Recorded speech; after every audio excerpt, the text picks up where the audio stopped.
Packers, Panthers. Going through what y'all need to know to make some money on this bitch.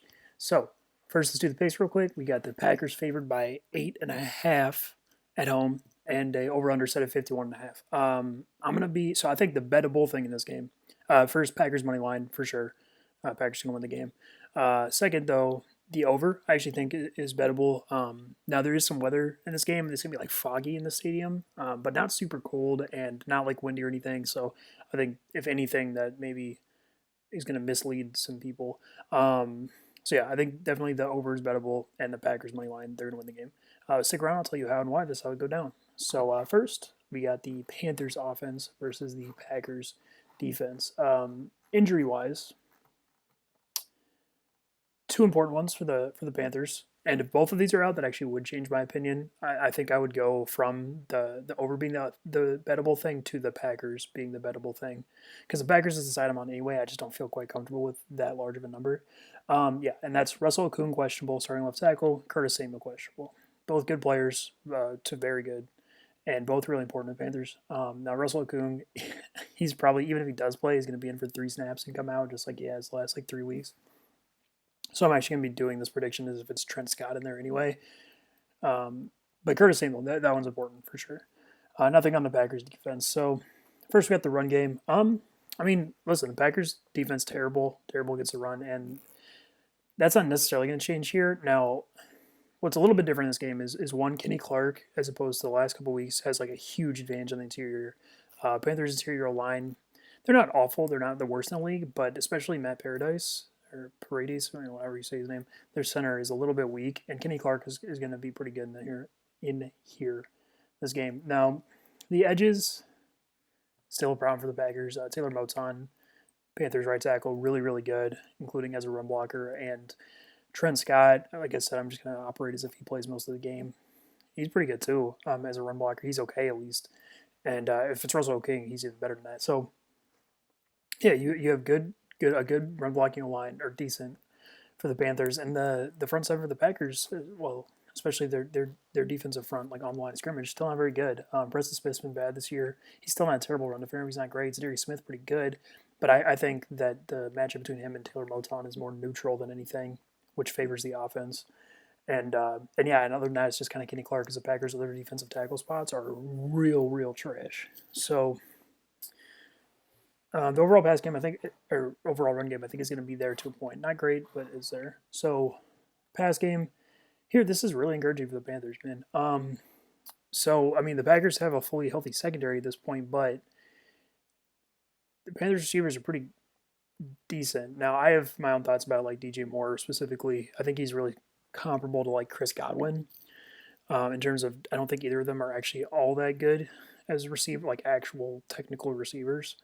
But once they get the ball in their hands, they're really good, and it's hard to prevent them getting the ball in their hands over the course of a game. And they can both make contested catches and stuff too. They're not bad; like they're still both good. They're not like top 10 receivers. That's ridiculous. But yeah, so DJ Moore, I think he's gonna be okay. But Jair Alexander can like meaningfully shut him down as much as like a corner can shut down a good receiver. Because Jair Alexander is significantly better as a corner than he is as a receiver. But the problem with that is the Packers' other secondary players, specifically corners, are kind of bad. Kevin King can press some guys out of the game, including a couple snaps with Curtis Samuel. I think you'll see if he plays. But if he doesn't hit him right off the line of scrimmage, he's going to lose real quick down the field to their agility. And whoever plays the slot for the Packers cannot hang with Robbie Anderson, pretty much guaranteed. So you're talking about on every play at least two reasonable options fairly quickly in the game, which is kind of what the Panthers need to succeed, and they have it here to a point. Um, Pass rush wise, I mean, yeah, almost nothing. There's going to be a little bit from Zadarius Smith on the Trent Scott edge, but not much. Taylor Moton, it can basically shut him down. It's not like the Packers scheme pressure very well, and Kenny Clark can push on the interior, but he's not like a pass rusher necessarily, not to any like meaningful extent. So, yeah, you're talking about Teddy in a mostly clean pocket, throwing to receivers who are going to be open fairly consistently, and a secondary that can't tackle. That's going to lead to success. Now, it's not going to be crazy. Teddy's still not a great quarterback or anything. He's not a killer by any means, but it's going to be okay. So, Yeah, overall, I think I have them at a point spread 20-27. Although I do think that's a little bit at the high end, just because there is a chance that their offense is generally not very good in the red zone, um, especially without Christian McCaffrey. So there's a chance that that comes back and really bites them here. But there's a lot of similarities between this game and when they played the Chiefs early in the year, which they lost by 3 in a super high scoring game. Um, yeah, a lot of similarities. Only difference being they're actually playing a worse defense this time. So, on the other side of the ball, Packers offense. This is disgusting. The mismatch here. Panthers have effectively the worst defense in the NFL, especially in the secondary. And the Packers, I mean, Jesus Christ. So, I'll quickly get out of the run game. They're going to be able to run the ball very well, too. Um, Panthers have, like, actually okay run defenders on the line of scrimmage, I would say. Specifically Derek Brown and I think Yetur Chris Matos has been pretty good when he's played, like meaningfully good, and Austin Larkin, Efe Abada, both listed as questionable, but they're reasonable too. And even Brian Burns. So Brian Burns normally I don't like as a run defender because if you run at the ball at him, he gets washed out like all the time. But here, David Bakhtiari, who I would suspect is lining up against him most of the time, not a good strong run blocker really. He's okay, but actually not even. He's kind of mediocre in terms of like moving the line of scrimmage. Now he controls it very well, but I think Brian Burns can actually stand up to him, which is a good thing for the Panthers. But the real problem comes with the second level. Panthers linebackers absolutely garbage, especially in this matchup. I will give more credit. So this is similar to a couple weeks ago when I talked about the Panthers versus the Vikings, and the Panthers actually did okay against the run in that game. Now, not really. They were still clearly vulnerable, and they got up by like 11 because of two defensive, like lucky defensive touchdowns, which is not representative of how good their run defense is. So the Vikings just couldn't run the ball as much. Here, you run into a lot of the same problems, except for they're not going to get up by 11. I can pretty much guarantee you. So while Jeremy Chin helps sideline to sideline, he's not enough by himself. And Shaq Thompson, awful. He's going to get out of position all the time. And they've been playing Jermaine Carter, middle linebacker, who super limited athletically, laterally, and that's going to show up here. I mean, the Packers are going to be able to run the fuck out of the ball. Pass game wise, same thing. Devontae Adams is going to be infinitely better than whoever tries to cover him. He will be open literally 100% of the time. Um, and their other receivers are good enough to find space. I mean, the Panthers don't even have one worthwhile starting corner. Dante Jackson's awful. Russell Douglas. Okay, well, Russell Douglas can actually match up with like certain types of bad big-bodied receivers okay, which is actually the case here. Problem is that even when he is in a good matchup, he's not like a shutdown quarter or anything, and Ty goes to offense pretty much always, which is the case here. And their slot corner, Corn Elder hasn't been like the worst thing in the world, but when you combine those three being absolutely like having no positives, just like neutral at best stuff, that's just a disaster.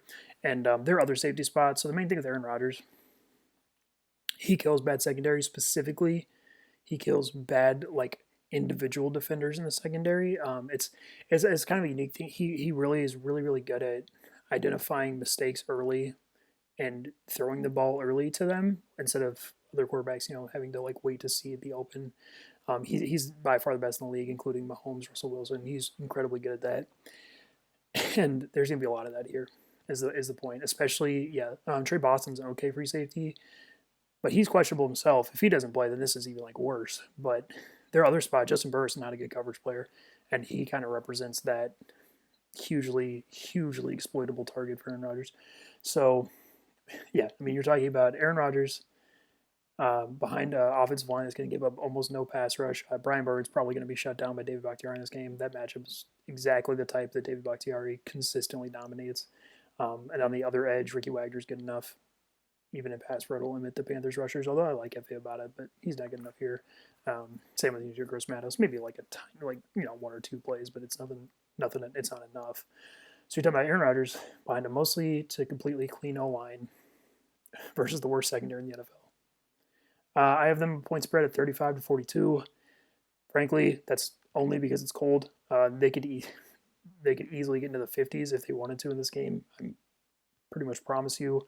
I don't know if that's going to happen though necessarily. So that's why with the betting, yeah, I pretty much guarantee the Packers are going to win this game. They're going to be able to score literally whenever they want.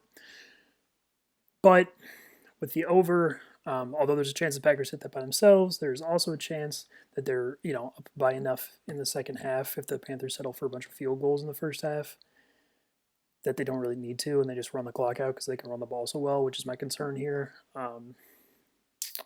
Although not a major concern. So yeah, definitely think the over 51.5 is bettable on the Packers side of the ball, but there, like I said, there are chances for the Panthers realistically can move the ball really well in this game too. So 8.5 is just a little bit too big in an NFL game for me to confidently take. But Packers money line over, you're good to go, and that is Packers Panthers.